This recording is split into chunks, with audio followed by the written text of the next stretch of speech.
Welcome sa Tagalog Horoscope, ang iyong gabay sa pang-araw-araw na buhay. Hatid namin ang pinakadetalyadong horoscope na magsisilbing gabay mo sa pera, trabaho, pag-ibig, kalusugan, at swerte. Naway magtagumpay sa buhay ang lahat ng ating tagapakinig at subscribers sa buong mundo. Maraming salamat sa pag-subscribe at tanggapin ang siksik, liglig, at umaapaw na biyayang hatid ng Tagalog Horoscope. Ito ang iyong pang-araw-araw na horoscope para sa Libra para sa Mayo 25, 2025. Sa araw na ito na tahimik at puno ng kalmadong enerhiya, inaanyayahan kang huminto saglit at magnilay sa mundong iyong ginagalawan.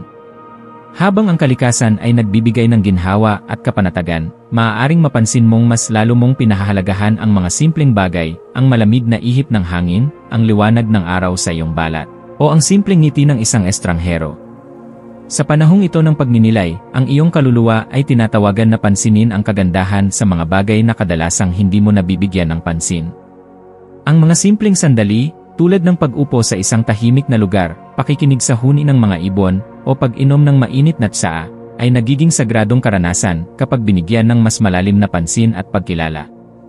Bilang isang Libra, likas sa iyo ang pagnanais na panatilihin ang balanse, kapayapaan, at kagandahan sa bawat aspekto ng iyong buhay.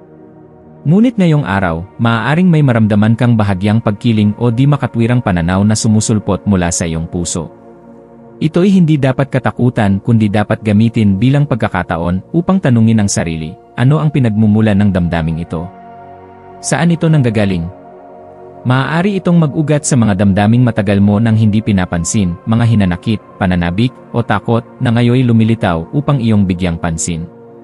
Sa halip na pilitin itong iwaksi, hayaan mo itong manatili saglit sa iyong puso at isip upang ito ay maunawaan at, kalaunan, mapalaya.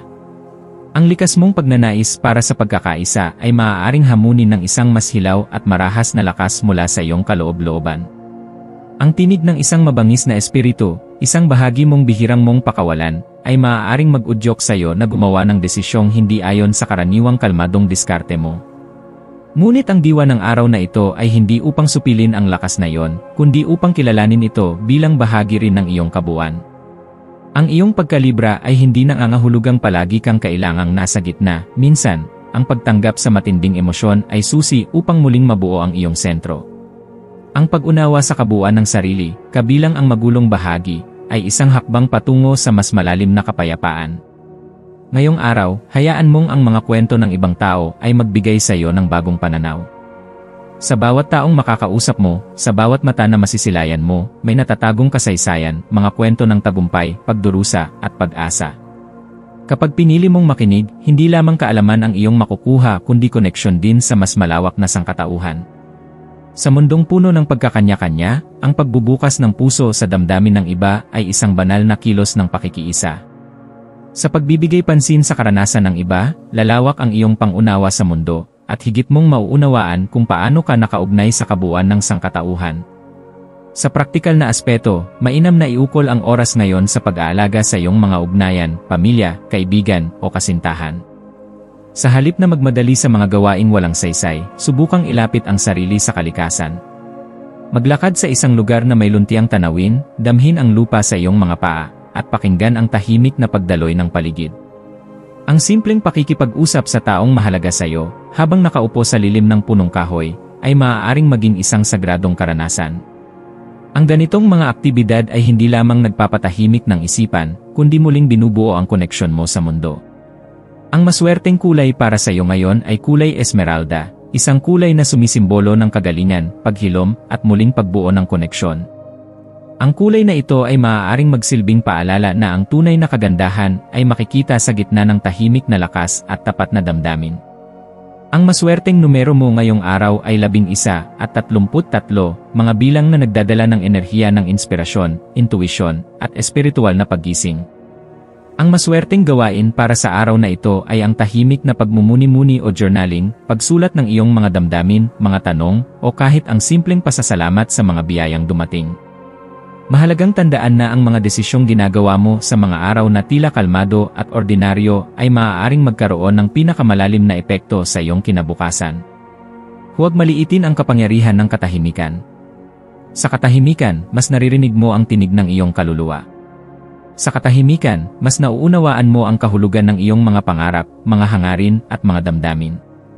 Sa katahimikan, mas lumalalim ang koneksyon mo sa sarili mo, sa mga taong mahal mo, at sa mas mataas na layunin ng iyong pagkatao. Sa pagtatapos ng araw, hayaang ang iyong puso ay mapuno ng pasasalamat.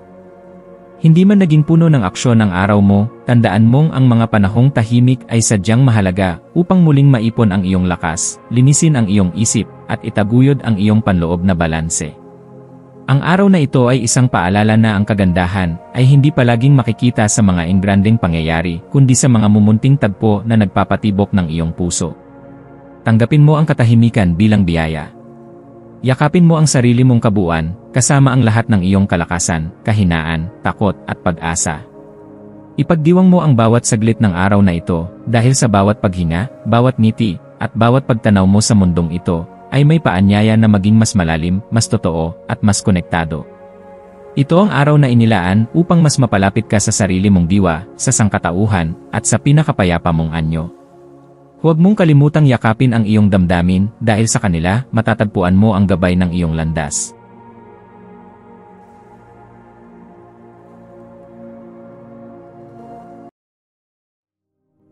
Tayo ay magkaroon ng kaunting sandali upang ipagdasal ang lahat ng mga dalangin ng ating mga subscribers, na sana'y matamo nila ang kanilang mga pinapangarap sa buhay, magandang trabaho, mabuting kalusugan, payapa at masayang pamumuhay, at siksik, liglig, at umaapaw na biyaya at kayamanan. Ipinagdarasal namin ng mataimtim ang lahat ng mga komento sa nakaraang video, at hinihiling namin, Panginoon, na pagpalain mo ang ating mga subscribers ng masayang buhay sa mundong ibabaw. Maraming salamat po. Maraming salamat sa panonood ng iyong horoscope ngayon araw. Naway gabayan ka ng mga bituin sa iyong landas. Huwag kalimutang mag-like, share, at subscribe para sa iba pang cosmic na kaalaman. Hanggang sa muli, manatiling konektado sa universo,